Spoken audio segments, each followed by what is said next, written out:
Welcome to Nerdities. Bitches. Ladies and gentlemen, boys and girls, children of appropriate ages, Nerdities proudly presents to you its podcast and internet trios champions of the world. I am co-host of the show, 1/3 of said champions. I am the alpha of alphas. The lord and master of the universe. Justin, as always joined by the god of the dad bod, the king of chaos himself. Kyle. Rounding out our trio, the Van Damme on the body slam, the saint of the cynics, the ultimate squish lord. Then Cordell Walker, the Texas Ranger. And now prepare yourselves for the greatest mind of all of wrestling podcast history. He hails from parts well known. He is the mouth of the East, God's favorite atheist. Oh, Mike, you got no audio.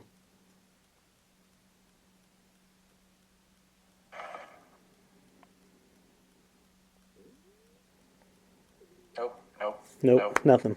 Not a thing. That's great. Oh, There he is. There you are. Hey. Hey. Whatever the fuck that was about. Yes, Mike, whatever. And our young boy, the $1 million mensch himself. Ow. Thanks, bud. I thought that was Emery. So did I. I was taking a bite of food, and I popped up this, like, I thought I was going to see her face. Mm-hmm. No. Mm-hmm. That was really weird. So you should just randomly say hi, uncles, when no one is looking. Let's see what happens. He'll ruin it. That's what'll happen. Become like a sound in a haunted house. There's lots of wrestling, and, like, actual wrestling news that sounds like it's wrestling storyline. Doesn't it all, though? Yes. All right, where to So start? excited. Sting's last match is coming up, and it's going to be him and Darby Allin versus the Young Bucks. And they announced the announce team for said match. And it's going to be themselves to introduce themselves. yeah, and it's going to be Tony Schiavone and good old Jim Ross. Okay, That makes sense. really Makes a lot of really sense. do commentary these days? Not together. Yeah, Alright. Because Tony's Schiavone's basically just been the in-ring interviewer. yeah, He doesn't do commentary now for them? not too much. Yeah. Yeah, that is like a classic team. You can't really get much storyline going on between them, but it will be called like old school WCW. And I think that was the angle. How many times is JR gonna fuck it up? No, he'll do good on this because it's Sting, you know. Well, it's not like he has a choice most of the time. It's just, Well, but he's grumpy Jim Ross most of the time. yeah. Are we talking about character or just real life? Yes. Okay. So, Justin, I'm sure you've seen the online reaction to the match. Like the 4 people in the match. Yes. I don't understand, and just so that everybody knows, like, Sting has such a storied career and he's so well respected in the industry, right? You would think that they would let him pick his last opponents, right? Because he previously said he didn't want to wrestle singles and that his final match he wanted to tag with Darby Allin, right? He did pick his opponents. Well, okay, but I'm getting to that. But you would think that they would let him pick his opponents, right? And Tony, given everything that we've read and know about him as a boss, would obviously be the kind of person to let a legend like that pick his final opponents, which, as Justin said, is exactly what happened. For some reason, there is such a large percentage of wrestling fans online that I don't even know if I can say that. There's such a high percentage of people who claim to be wrestling fans online that cannot comprehend Sting wanting his last match to be against the Young Bucks. Well, Kyle, there's two reasons for this. One, if said people on the internet are fans of WWE, they instantly want AEW to fail. Twitter, A lot of them do. 90% of wrestling Twitter hates AEW. Why? I don't completely understand why. Why? I don't fucking know. Like, competition is good for everybody. You wouldn't be getting the quality WWE that we're currently getting right now if it wasn't for the fact that Tony Khan opened a fucking wrestling company. So here's the thing. I think that that's not really true. Oh, it's true, Kyle. It's just that no. I think it's similar to how politics works, right? Like, the percentages seem to skew in a certain direction, but in reality, more people are more middle of the road than you'd think. It's just that those people are nowhere near as vocal. Yes, Like, there are a lot of people who watch more than one company and enjoy more than one company. sure. Yeah, But they're like you and I and barely say anything online. that's what I'm saying. There's a very vocal minority, but they do the majority of the bullshit talk on Twitter. I guess that's true. Like, for example, yesterday, Deonna Purrazzo, who, congratulations, all elite, God, all elite, right? Yes. On the women's roster now, great, love her. yes. Jersey girl represent, I've been calling for her to join AEW since AEW started. right? Yes. She puts out a picture of a photo shoot she did, and Which is a very common thing that she does. yeah, Like, it's an almost daily thing that she does. and them hips don't lie, bro. Okay, Correct. she's thick, 2C's, Yeah. but adorable, right? Yeah. She gets fucking attacked by these three fucking asshats. All I saw was 3 comments that she had pulled out of the comments. Mm-hmm. Who, like, called her out for posting a bikini pic, and their parents, and they're saying shit about the company, and this is bad role modeling, and yada yada yada. But, like, she's in AEW wrestling now, so she's got a fucking target on her, and people come after AEW. Look, and I'm not like, I love wrestling. I love all the companies. You know, I didn't like what Vince was doing at certain points, both company standpoint, business wise, and then, storyline wise. Yeah. Right? But I'll give them credit. The shit on TV has been pretty solid. Yeah. But no one attacks them. No one goes after them. No one? There's nobody shit talking the WWE? Just it's usual like discourse and chatter about like why isn't this person getting a better push, or like what are they thinking? We have a whole final segment about WWE that involves 4 different things that are all tied together. I can totally believe that the trolley people are going to punch down and try and go after the people in the smaller company. The real slope-foreheaded homers.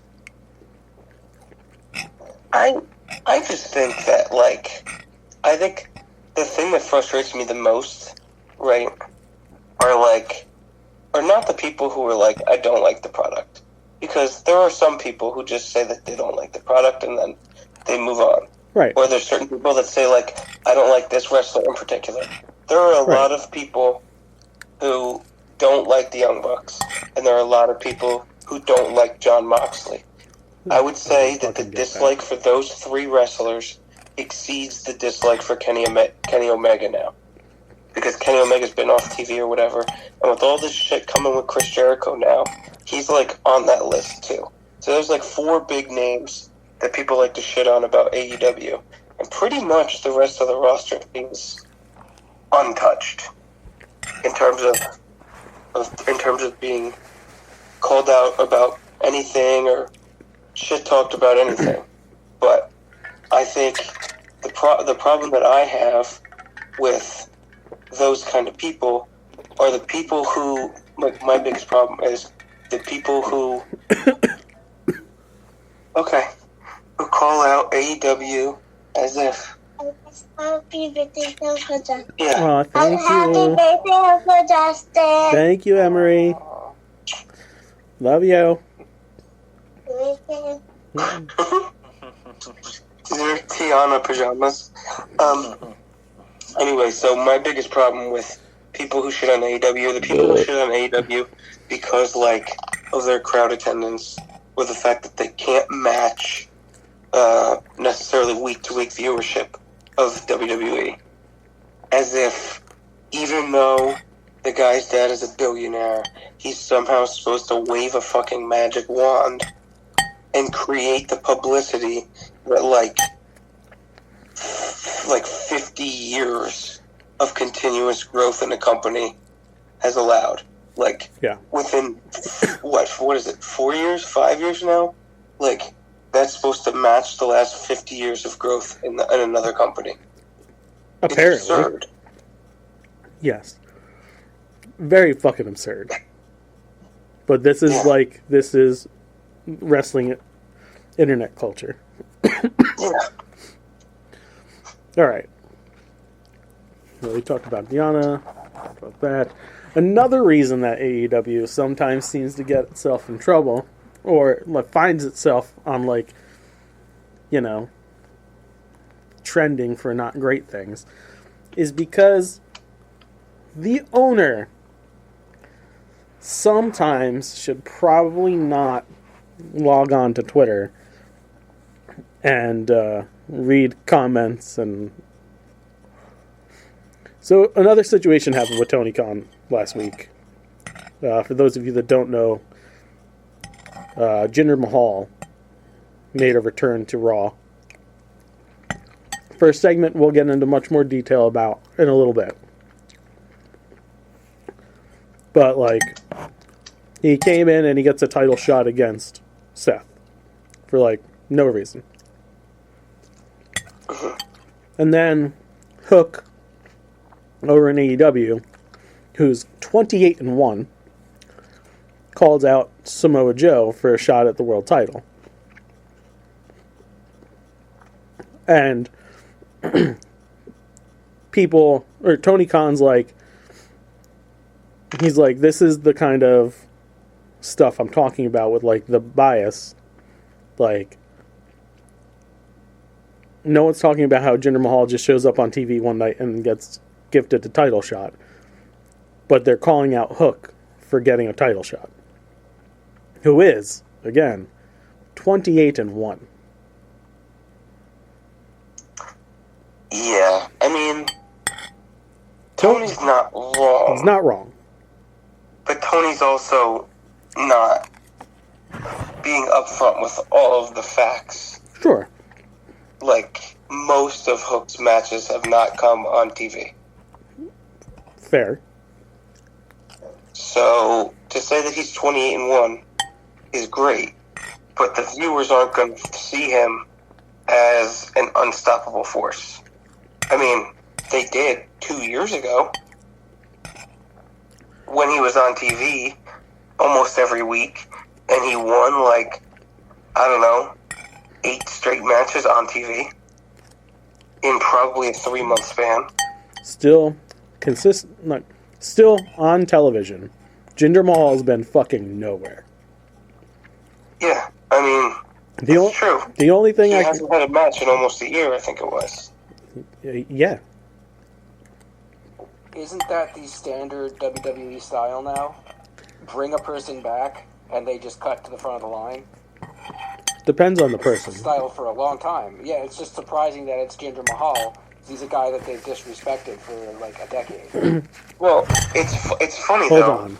because that's a thing that is like seemingly a knock on AEW, is the claim that all the new guys that they get in there that are bigger names are going to get a pass and cut to the front of the line, which hasn't really happened.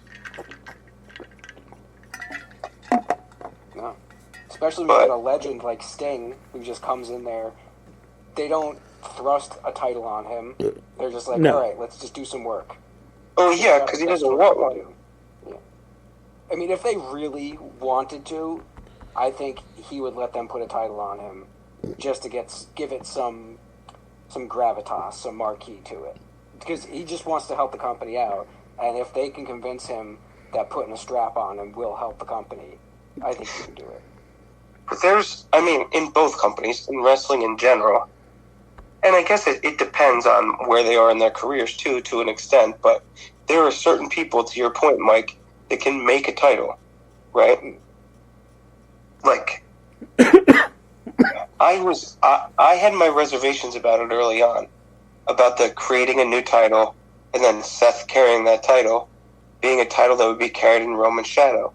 But Seth has absolutely made that title pretty much because he's the champion that's on TV all the time.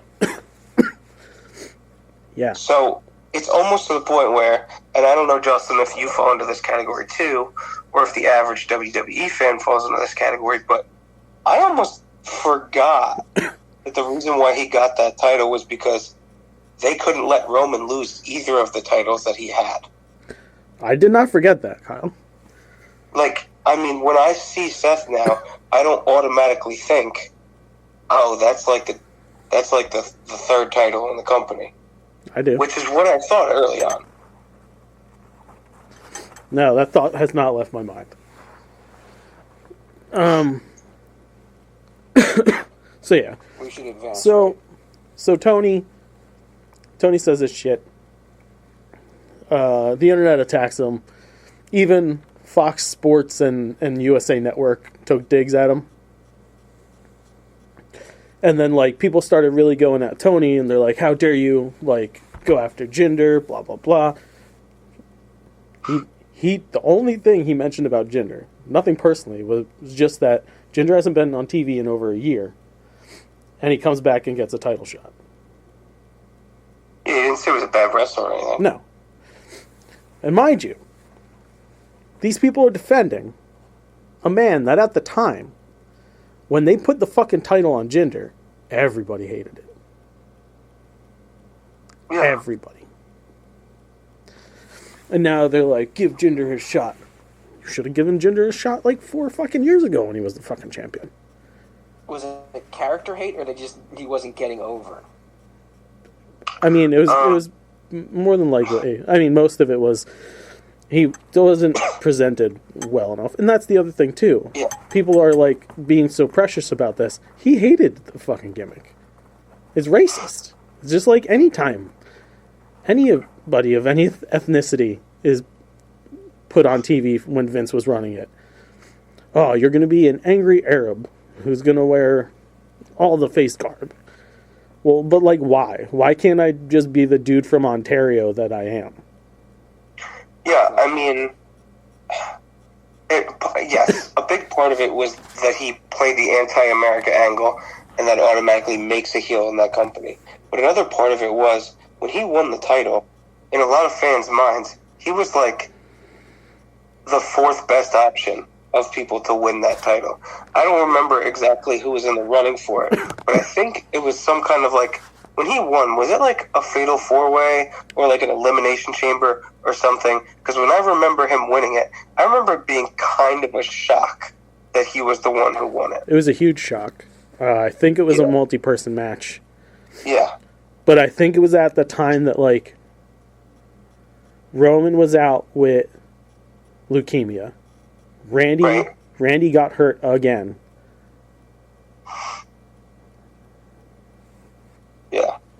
Mox, they weren't using him like it. Yeah. And I don't think they felt strong enough to put the belt on Seth yet. Yeah. Well, But yeah. moving on. Yeah. Jack Perry hasn't been seen since the incident at All In. He showed up in New Japan over the weekend. I forget who the fuck he attacked.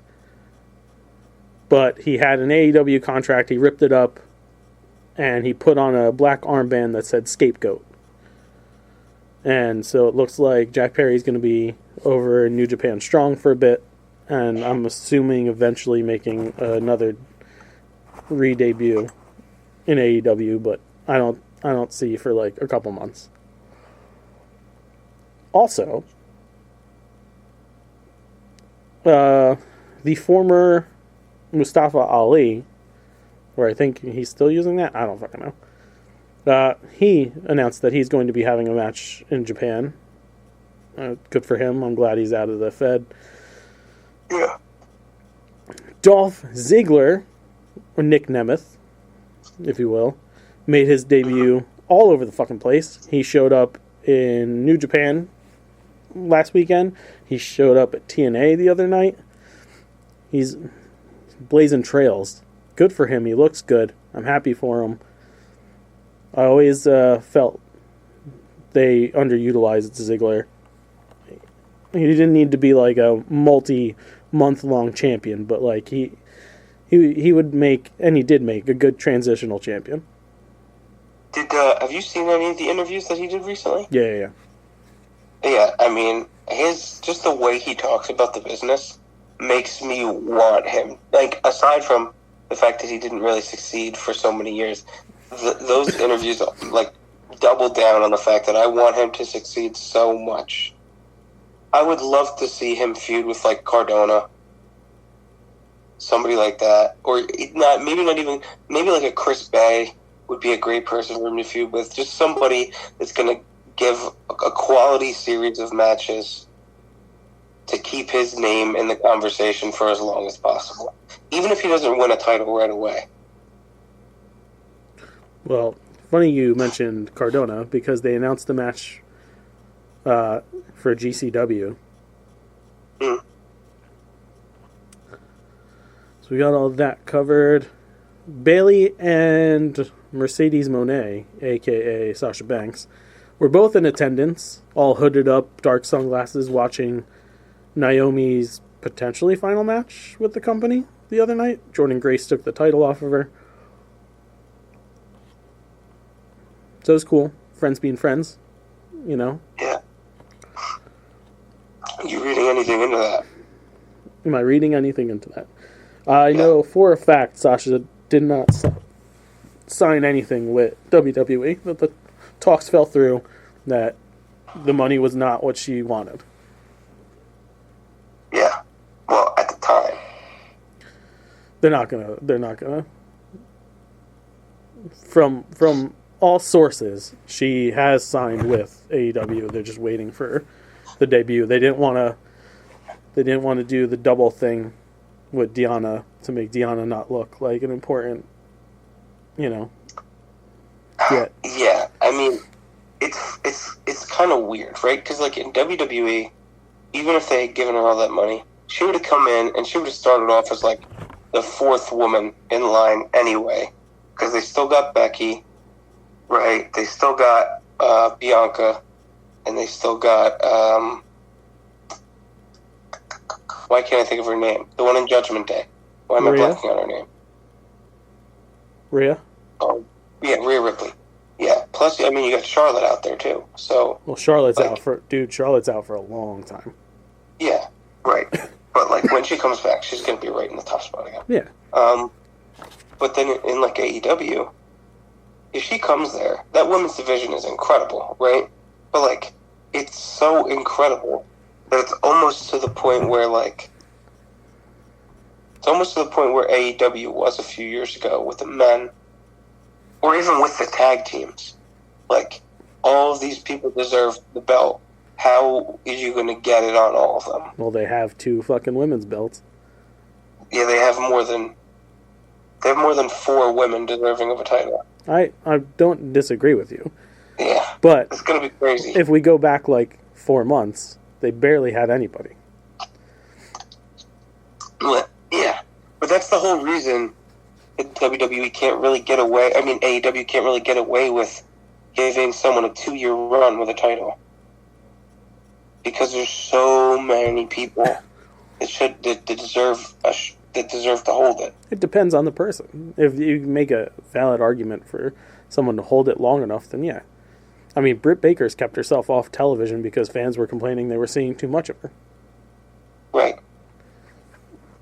She was the hottest thing going besides Sheeta that they had. Yeah, right. I don't know. I just think it was friends watching for friends, you know. Yeah. Ryback got on Twitter and said, the big man is coming back. People are clamoring for it. And that when he does, he's going to end the career of Bill Goldberg. Sure we are, buddy. So. I think this is the most people are talking about him. Oh, yeah, of course. But anytime Ryback comes up, I have to mention him. Even if it's just a passing comment like this. Who's like the biggest person you think Ryback could actually beat in a real fight? Like the biggest wrestler, the biggest, toughest guy you think that Ryback could actually beat in a fight? It's a lot of speculation. I don't know if he can actually fight or not. Yeah, that's true. Like, there's a big part of me that thinks Samoa Joe would stomp him into the ground for real. Probably. Samoa Joe probably could kick anybody in the business's ass. That's a terrible pull. Of course, Joe's going to beat his ass. No, I'm saying that because Ryback, last time I saw him, was in incredible shape.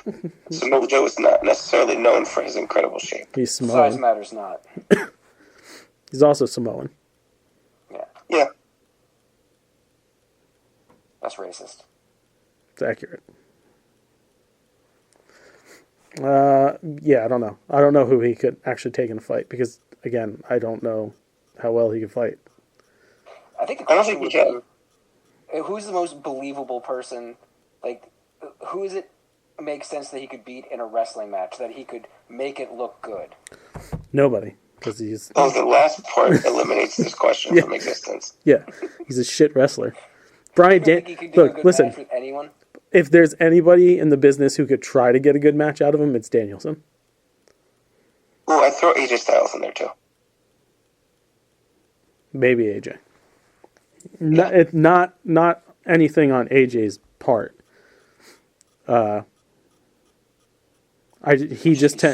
He tends to get frustrated real quick. AJ, he's got a very short fuse. If you watched him do any of the up down down video game stuff, he's breaking controllers and shit. I don't think he could last like a pre-match run down with Ryback without like shooting him.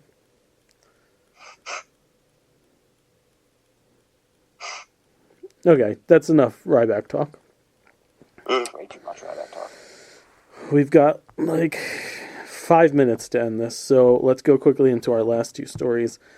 Finally, a first-hand account dropped of what exactly happened at All In. Wembley. Yes. Yeah. Between Samoa Joe, CM Punk, and Jack Perry, and Tony Khan. Yes. So DJ Woo Kid, who was backstage at AEW's All In, said on the Jim and Sam show on SiriusXM yesterday that CM Punk was going ballistic backstage at the event and there was lots of blood during the scuffle with Jack Perry. Woo Kid was there to take place in an entrance with Prince Nana and Swerve Strickland. He confirmed that there was a huge brawl and that the big Hawaiian-looking dude, Joe, was trying to break it up. Kid says Tony Khan was screaming at Punk, saying something about him ruining this moment for everyone and to get the fuck out there and wrestle. So he starts out like Vince.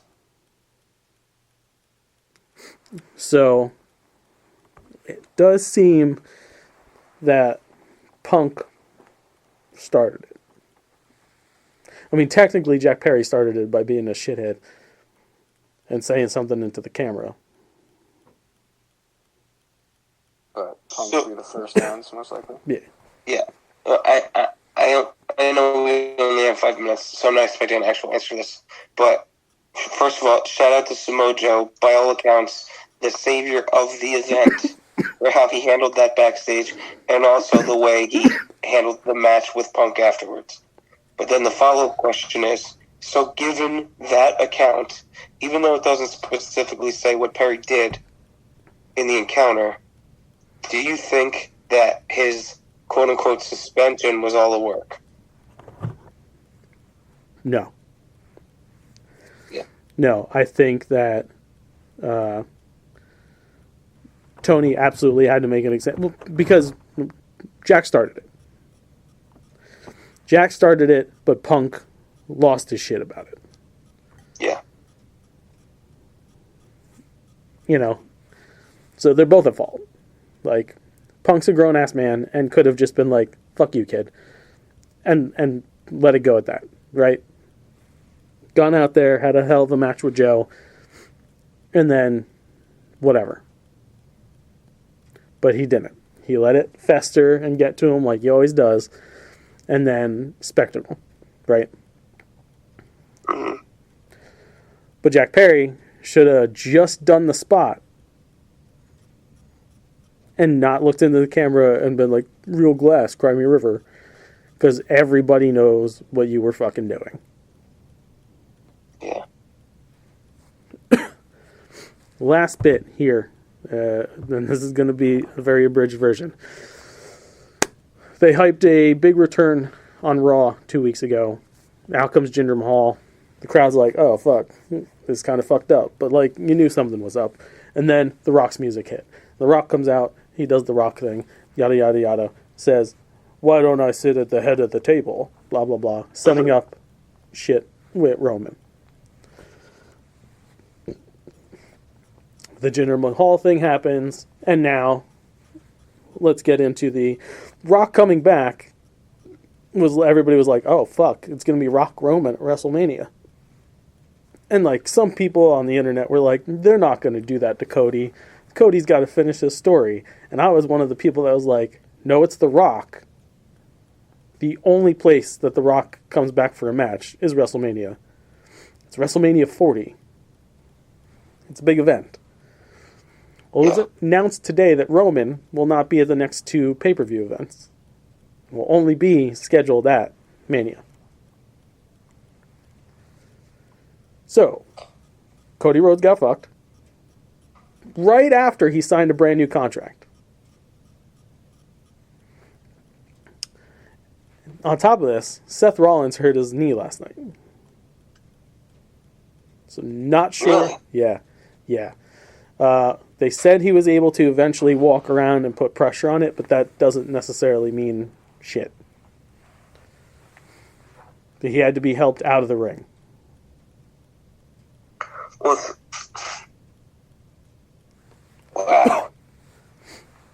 Wow. Yes. So, wow. No, I'm just processing this, and I'm trying to think of how to deliver this the fastest way possible. So that means previously the ideal opponent for Roman at Mania was Cody. That match isn't happening because he's wrestling The Rock, and he can't lose the title because he's not wrestling again until Mania. That means he is going to be wrestling The Rock for the title at Mania, you would think. And then the ideal opponent for Seth Rollins at Mania was going to be CM Punk because they've had a build-up to it. If Seth Rollins is hurt, it means his belt needs to go to somebody else, and CM Punk is probably still going to get a shot at it. So does that mean CM Punk is now going to get a shot at Drew McIntyre for that title at WrestleMania? Which still kind of works based on how they're telling the story, but it's just not as great as Seth, given all the online shit that went on between Seth and talking shit about AEW and all that other stuff. Yeah. So, I mean, but where does that leave Cody? Because either way, Fucked. I don't see Cody slotting himself into either of those titles. I've heard, you showed me an interview where they were potentially talking about Cody winning the Rumble and slipping in to that Rock Roman match. No, that's not happening. Yeah, I don't think so either. I do like, because it was Bully Ray that was explaining it. I do like the idea of the way people think about triple threat matches is the same way I think about them. Is like, who gets the fall on who, Right. in order to save certain people moving forward for future storylines. So, like, no matter what happens, if The Rock, like, if that were to be a triple threat match and Cody were to pin The Rock, and Cody becomes the champion at Mania, but he never beats Roman to do it. Roman was just in the match. Like, I like story details like that, but, man, I don't know how they're going to get the best possible situation out of this. Yeah, I don't know. Like, Cody needs to leave Mania as a champion with one of those belts. Yeah, I mean, Cody's stuck between a rock and a hard place. Please end this. That's a show. All right. As always, if you like what you hear, you can like us on Facebook.com/nerdities. Follow us on Twitter @nerdities. Email us at nerdities@gmail.com and check out nerdities.com. While you're there, fuck yourself. Then, go to nerdities.myspreadshop.com. Order t-shirts and hoodies and shit that you begged for. Assholes. Go to sinfulcreationsbyjustin.com, CINNFUL, creationsbyjustin.com. Order some sweet treats. Valentine's Day menu is coming. And, yeah, do something nice for yourself or your loved ones. And order stuff for me.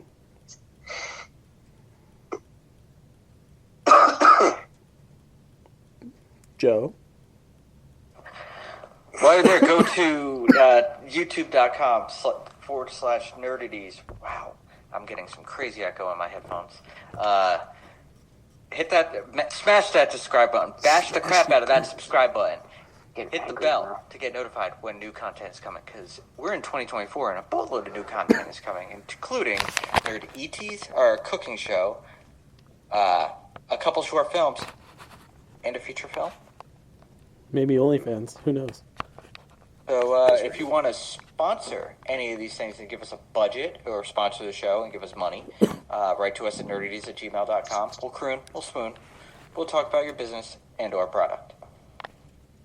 That's everything, right? So, sleeping is a Nerdies crew, idiotic and probably thought out, but don't worry, next week's will be far more up. Let's get to the next one. Boom.